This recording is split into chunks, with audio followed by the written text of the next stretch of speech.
सतनाम साहिब बंदगी सभी भक्त आत्माओं को, सभी साधु संत समाज को।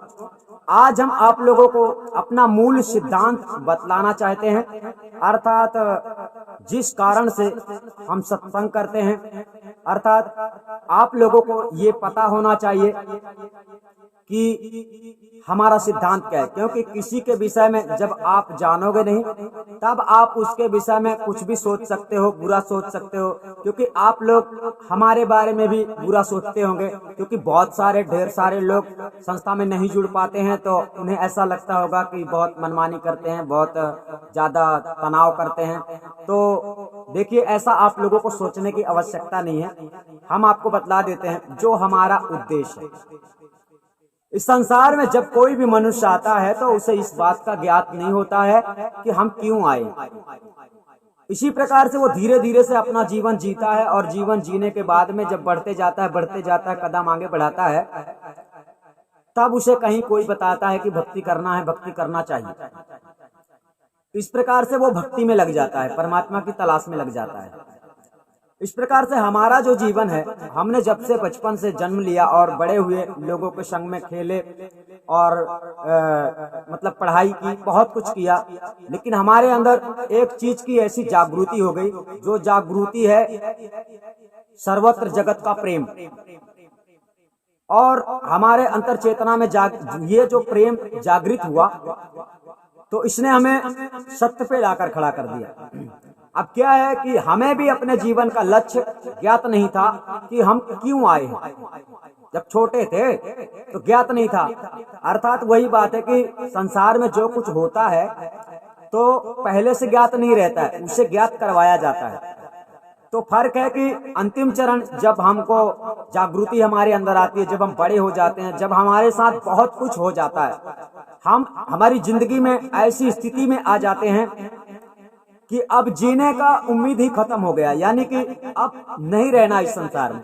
हालांकि हमने ना तो आत्महत्या करने की सोची, ना तो ऐसी कोई कोशिश की, परंतु हम जानते थे कि इस शरीर को हमने बनाया नहीं है, इसलिए हम इसे नष्ट करने के अधिकारी भी नहीं है, हम इसे मार भी नहीं सकते हैं। इस शरीर को हम जानबूझकर नुकसान भी नहीं दे सकते हैं। तो हम क्या करते थे, कहीं भी जाते थे, मान लो कि हमको कहीं भी जाना है, साधु बन के जाना है, तो हम अपने जेब में ना तो एक पैसा रखते थे और ना ही एक थाली, ना लोटा, ना कुछ भी नहीं रखते थे।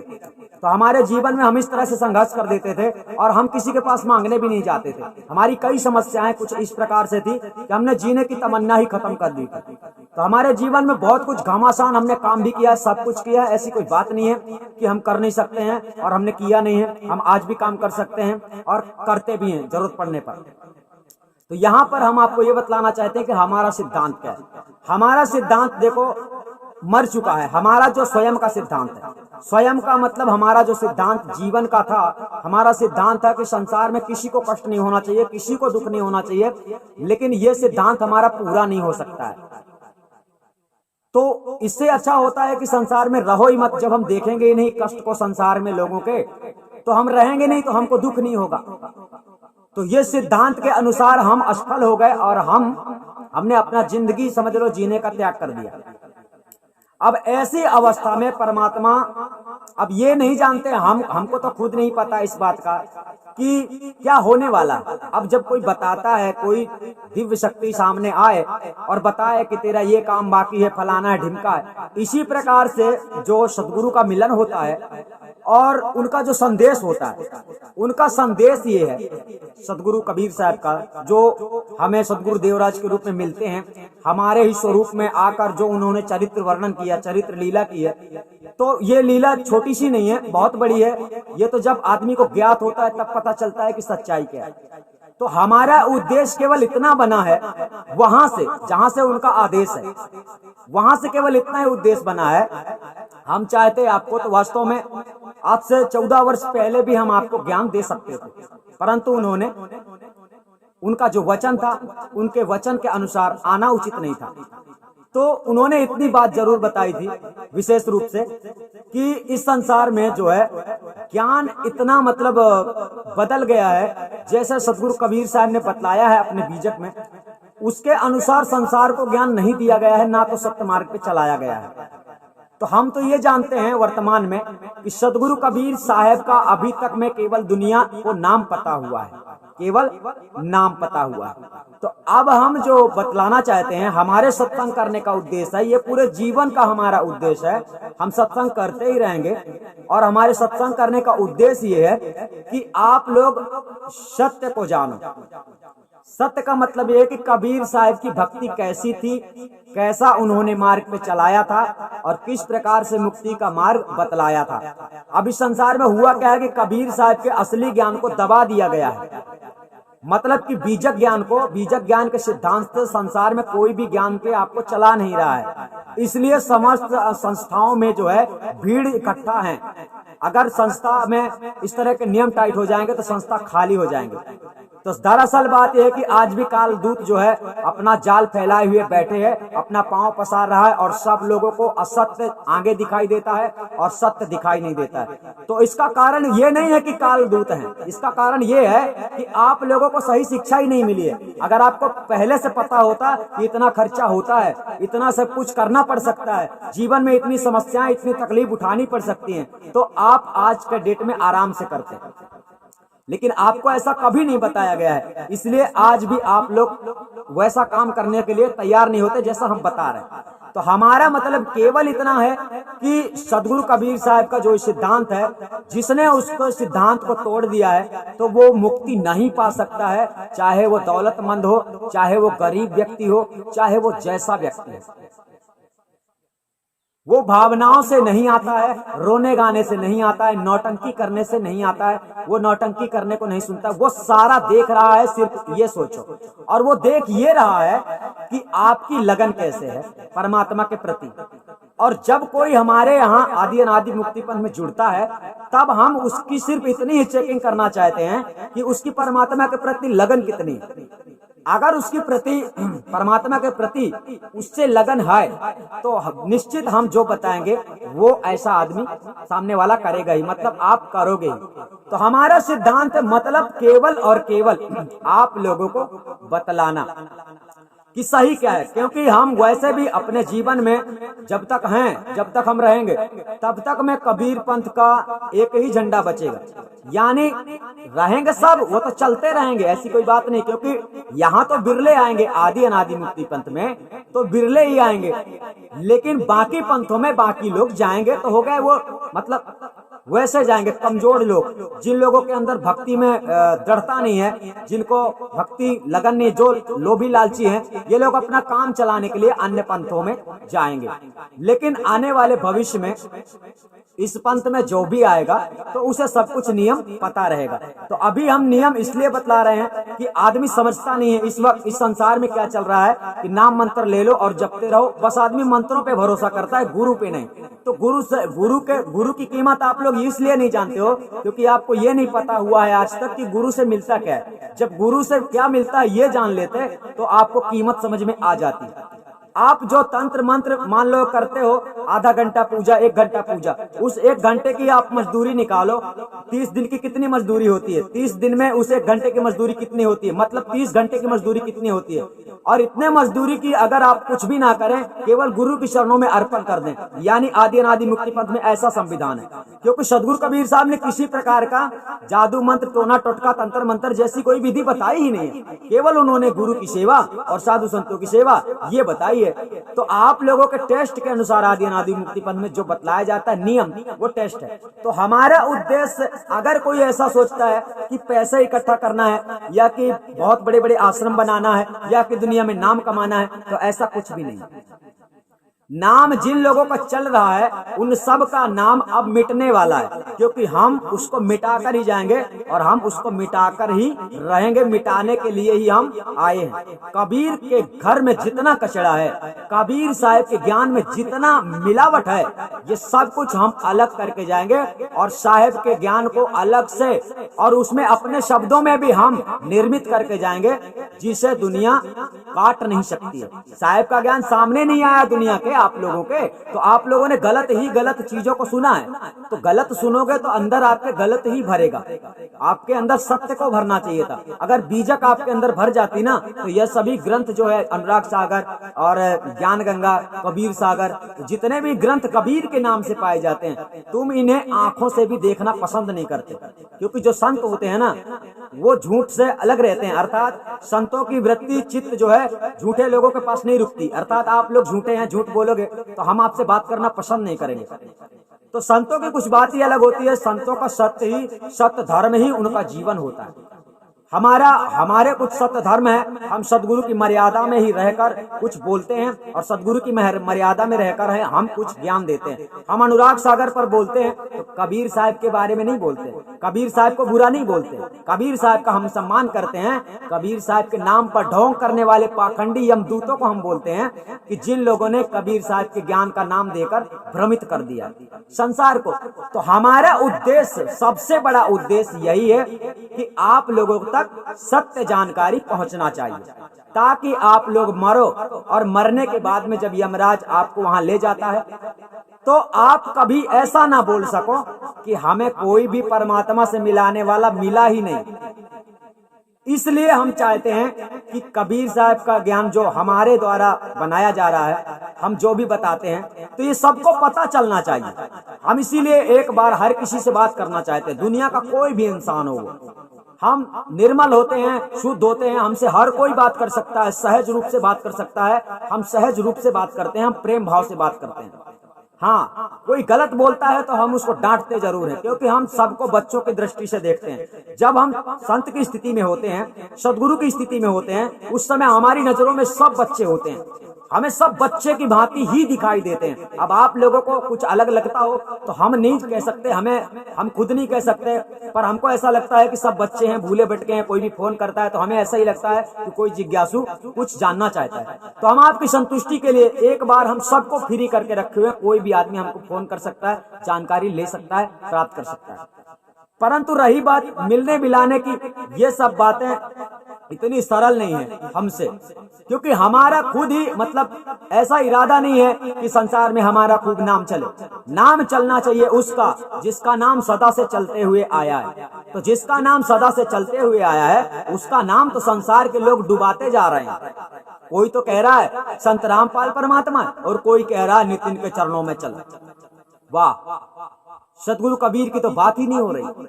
तो वही हम कह रहे हैं कि सदगुरु कबीर इस धर्म का प्रथम गुरु है, और सदगुरु कबीर साहब का ग्रंथ छोड़कर संसार भक्ति कर रहा है, उसे मुक्ति मिलेगी।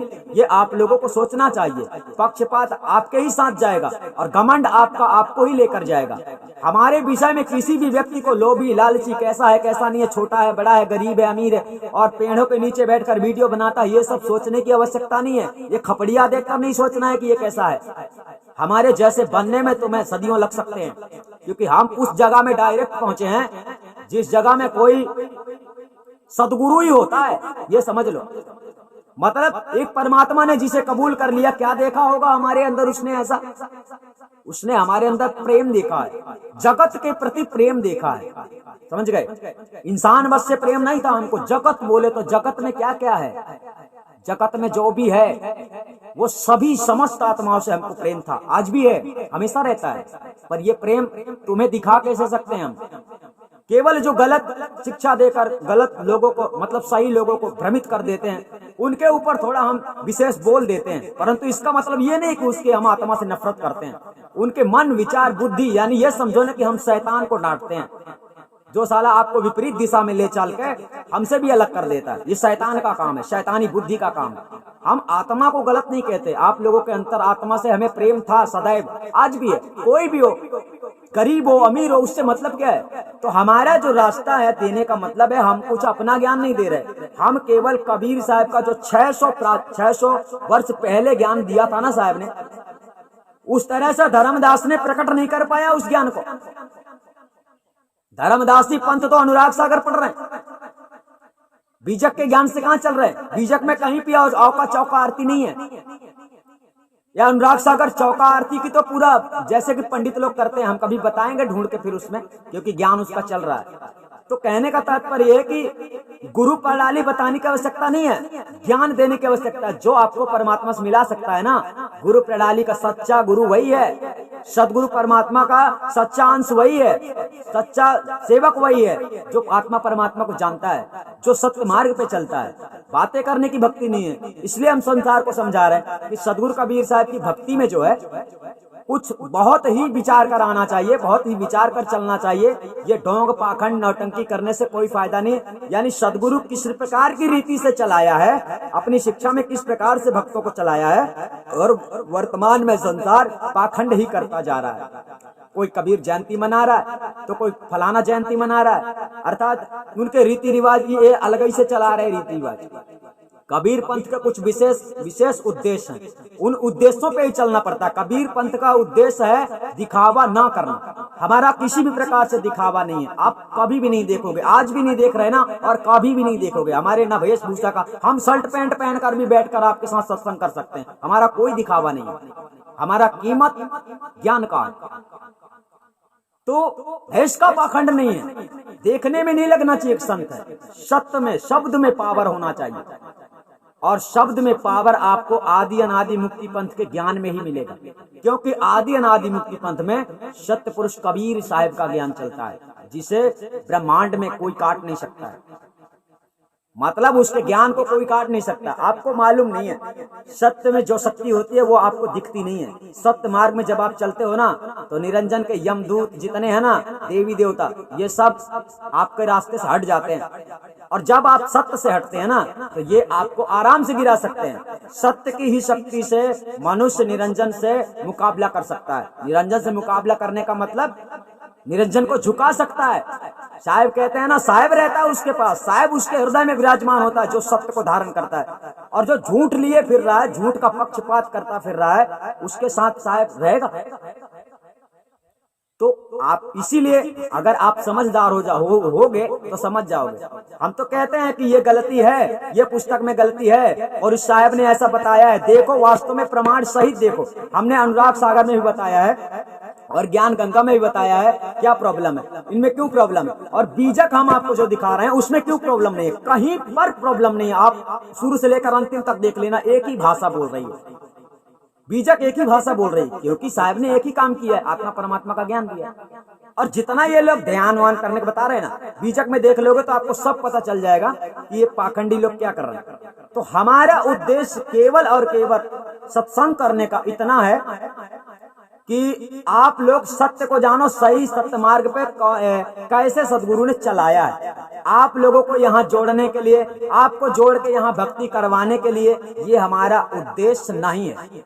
ये तो वर्तमान में अगर कोई है संसार में तो हम देख लेंगे, जो कोई है संसार में तो वो आ जाएगा, कितना भी समय लग जाए वो आ जाएगा। और वैसे भी इसीलिए हम टाइट करते जा रहे हैं कि जितनी लापरवाही है इस संसार में, तो लापरवाही के अनुसार अभी तो हमने 5 वर्ष रखा है, और हमने बताया है कि आने वाले वर्तमान में मतलब 2023 में नियम चेंज होने वाला है, जिसमें हो सकता है कि लगभग 10 वर्ष टाइम हो सकता है उन लोगों के लिए जो 2023 में जुड़ेंगे। ये कोई खेल नहीं है, वास्तविक सत्य है। जो संत देवराज को बोल दिया जो संत देवराज ने, उसे समझ लो कि वो पत्थर की लकीर है।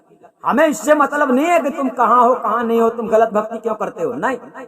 हमारा मतलब केवल इतना है कि संसार को ये पता होना चाहिए कि सदगुरु कबीर साहब ने सच्ची भक्ति कैसे बतलाई है। अब आप करो ना करो, गुरु के पास शरण में जाओ ना जाओ, परीक्षण करवाओ ना करो, भक्ति करो ना करो, इससे ना हमें कोई तकलीफ है और ना ही परमात्मा को कोई तकलीफ होता है। समझे?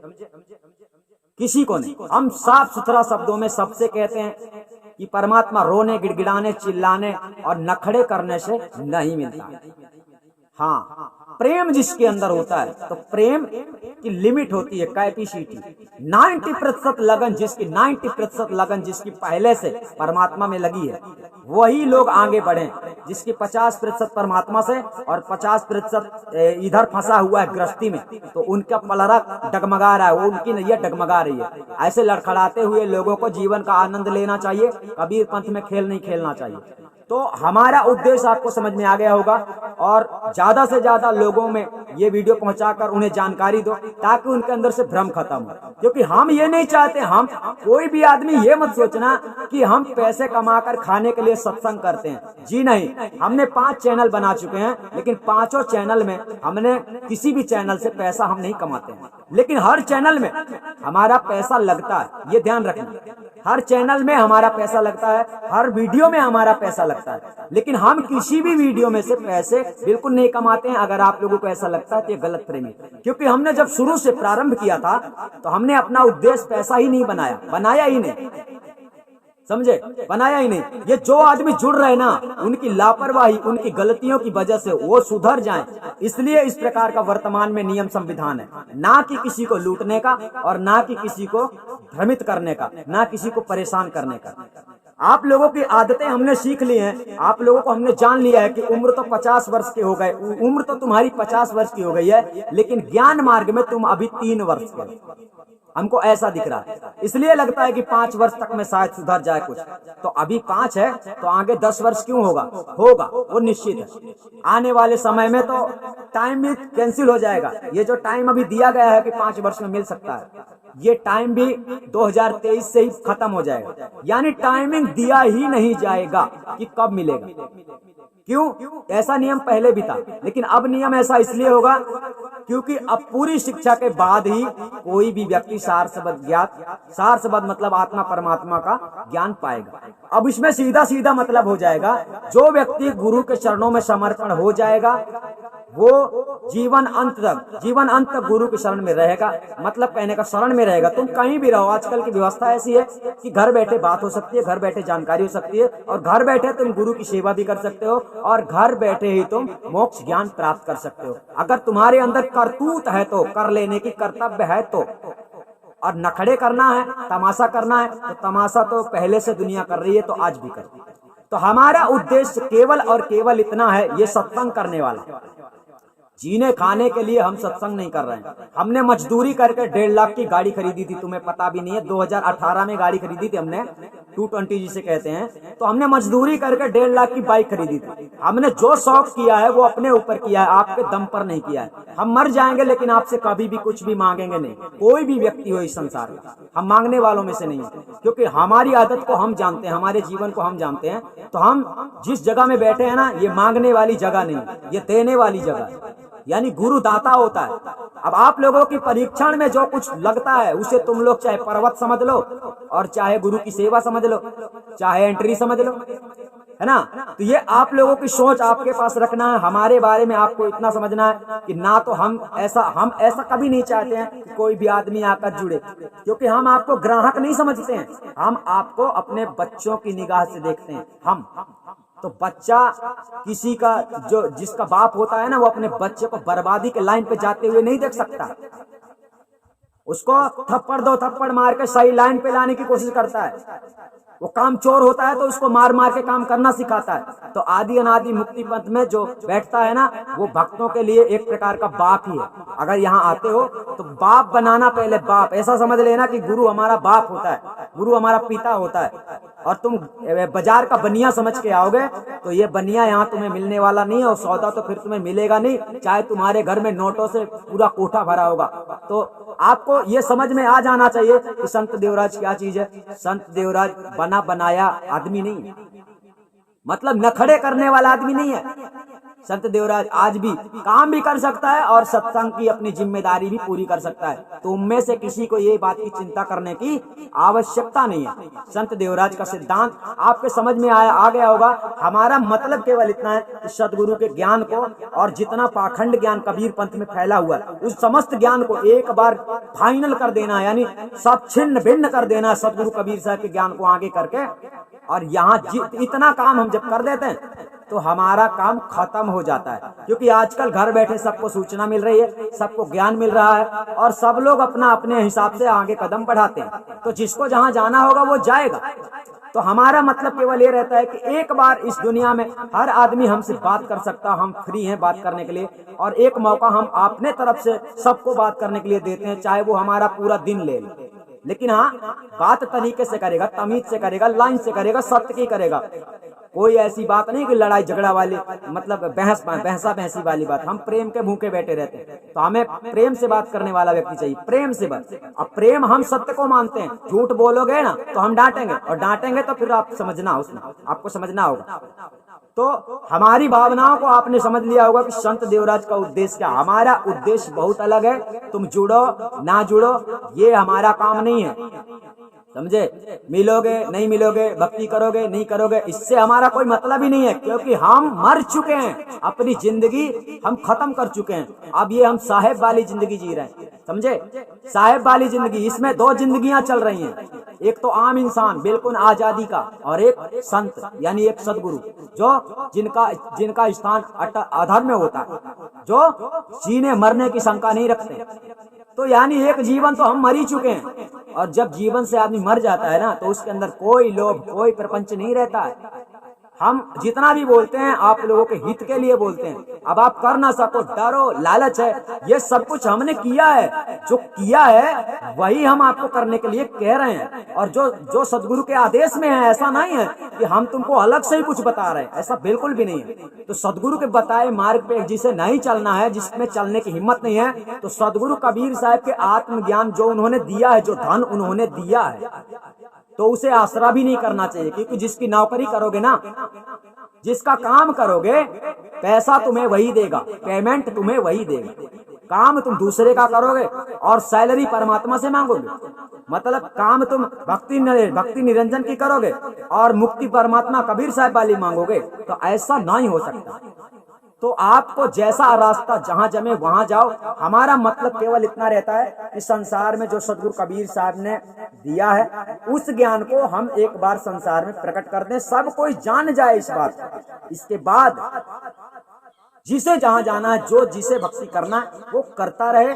हम बिल्कुल भी इस बात में, आज हम कह रहे हैं, हम रोज ही देखते हैं कि रोज डेली जुड़ने वाले आते हैं, और हम आज के अगर लोगों को लापरवाही रखते ना, अगर डायरेक्ट हम जोड़ लेते, तो हम ज्यादा नहीं कहते तो 1 लाख शिष्य हमारे निश्चित रूप से होते, 1 लाख से। अगर हम डायरेक्ट जोड़ते जाते तो, सच बता रहे, तो डायरेक्ट अगर जोड़ते जाते तो नहीं, पहले जोड़े तो लापरवाही शुरू हुई, हमने और टाइट किया, फिर भी जुड़े, फिर भी लापरवाही हुई, तो हमने और टाइट किया, फिर भी जुड़े। अब हमने इतना टाइट कर दिया है कि अब मुश्किल है सबका जुड़ना।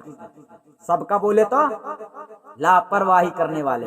लापरवाही यही है कि आपको भी लगता है 5 साल तक हमारे ऊपर तुम भरोसा नहीं करते, हम तुम्हारे ऊपर जिंदगी भर का भरोसा करेंगे।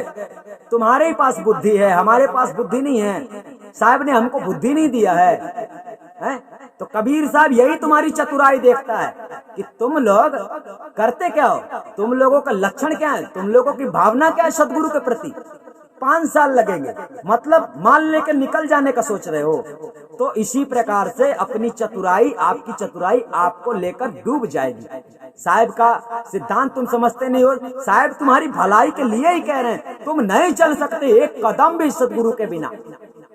सच्चे गुरु का तुमने नाम लिया, ज्ञान लिया, और अगर तुमने गुरु को छोड़ दिया तो माया तुमको घसीट लेगी, क्योंकि गुरु ही होता है जो अपार कला में विद्यमान बैठा होता है। तुम्हारे अंदर वो कला नहीं है पागलो। तुम्हें वो पता नहीं है कि निरंजन कब गिरा सकता है, कैसे गिरा सकता है। तुम्हें इस बात का ज्ञान नहीं है। माया कैसे कैसे छल करती है, कब तुमको पटक के मार देगी, तुम्हें ज्ञान नहीं है। तो ऐसा मत सोचो कि मुझे बस परमात्मा का ज्ञान हो जाए तो मैं आजाद हो गया, ऐसा नहीं है। बहुत टाइम लगता है। तो उस टाइम को लगने के लिए पूरी जिंदगी बीत जाती है। लोग सोचते हैं, बहुत लोग तो ऐसे होते हैं जो आधा उम्र ऐसे ही खत्म कर दिया, अब सोचते हैं भक्ति करें। हमारे पास बहुत लोग आते हैं जो यही कहते हैं, अभी तक हमने भक्ति नहीं की, अब उम्र हो गई भक्ति करने की। अब बताओ, ये उम्र हो गई 50-60 वर्ष की हो गई, अब उम्र हो गई, पूरा जीवन खत्म कर दिया, विनाश कर दिया। अब टाइम आया है जुड़ने का, तो 5 साल लग रहे हैं। इतना जीवन बेकार में चला गया, अब 5 साल ज्यादा है। तो ये मत कहना कि मिला नहीं, ये नखड़े बताते रहना यमराज के दरबार में जाके कि हमने भक्ति तो की है परंतु गुरु नहीं मिला। ये मत बोलना। जिसने सत्संग देख लिया इसका मतलब उसके तक सदगुरु कबीर साहब का संदेश पहुंच गया। हमारे द्वारा आप लोगों को साहब का संदेश पहुंच रहा है। जुड़ो चाहे ना जुड़ो, जियो चाहे मरो, चाहे मुक्ति के लिए भक्ति करो और चाहे माया के लिए भक्ति करो, हमें उससे फर्क नहीं पड़ता है और परमात्मा को भी इससे फर्क नहीं पड़ता है, क्योंकि हम उसे अच्छी तरह से जानते हैं। और तुम लोग केवल किताबों में पढ़ पढ़ सोच रहे हो कि परमात्मा बचा लेगा। परमात्मा की नजरों में यहाँ संसार में मालूम है क्या क्या हो जाता है। परमात्मा नहीं आता, किसी को नहीं बचाता। सब अपने ही कर्मों का फल पाते हैं। निरंजन भी अपने कर्मों का फल भोग रहा है, अपने दुष्कर्मों का फल भोग रहा है। तो तुम हो किस खेत की मूली? तो अपने आप को समझ लो। जीवन का कल्याण अगर करना चाहते हो तो साहिब की बात को स्वीकार कर लेने में ही आपकी भलाई है, तमाशा करने में भलाई नहीं है। हमारा मतलब ये है कि भक्ति में जो कबीर साहब की भक्ति में जो तमाशा संसार में हो रहा है वो तमाशा बंद हो जाएगा जिस दिन साहब का पूरा ज्ञान हमारे द्वारा सामने आ जाएगा। तो वो थोड़ा समय लगेगा। आपने समझा संत देवराज का सिद्धांत, हमारा सिद्धांत, सदगुरु कबीर का सिद्धांत एक जैसे ही है। सदगुरु कबीर साहब का सिद्धांत भी सत्य को सामने लाना, परमात्मा का ज्ञान देना, आत्मा परमात्मा का परिचय करवाना, उनका यही काम था और हमारा भी यही काम है और इतना ही करने हम आए हैं। और ऐसा मत सोचना कि हम गलियों गलियों घूम के सत्संग करेंगे और हम ढेर सारा पैसा कमाने के लिए, नाम कमाने के लिए आए हैं। तो संत देवराज उनमें से नहीं है। तुम्हें देखने में जरूर लगता होगा ये पेड़ों के पास, हमें पेड़ों की हरियाली में बैठने में ही बड़ा मजा आता है। क्या करोगे? ऐसा नहीं है कि मतलब तुम हमें ऐसा समझ लोगे हम तो बचपन के वो बादशाह थे। आज तो कुछ ऐसा लग रहा है कि हम गुलाम, लगता है हम तुम्हारे गुलाम हैं, गुलामी में बैठे हैं। पहले तो हम इससे भी बड़े बादशाह थे। हम तो अपनी जिंदगी के मालिक ही थे, हमें कोई रोकने वाला नहीं था, कोई भी नहीं रोक सकता था। हम बचपन से ही ऐसे हुए, आज भी कोई नहीं रोक सकता, समझे? तो वही बात है कि जो जिंदगी मौत को खेलता है, खेल लेता है ना, जो जिंदगी मौत से खेलता है ना, ये रास्ता उसके लिए बहुत कामयाबी वाला रास्ता है। पर डरपोक लोगों के लिए, लालची, कामी, क्रोधी, ऐसे मतलब जो लोग अपने आप को नहीं संभाल सकते, जो खुद पे काबू नहीं पाते हैं, जो मतलब अपने मतलब जो बोलते हैं वो करने की क्षमता नहीं रखते हैं, जो झूठ बोलते हैं अक्सर करके, ऐसे लोगों के लिए यह रास्ता बिल्कुल नहीं है। हम ये स्पष्ट रूप से बता देना चाहते हैं। तो सतनाम साहिब बंदगी आपने समझ लिया होगा सिद्धांतों के बारे में हमारे। हो सकता है अब आपको किसी भी प्रकार का सवाल ना उठे संत देवराज के प्रति। सतनाम साहिब बंदगी हम आपको फिर मिलेंगे।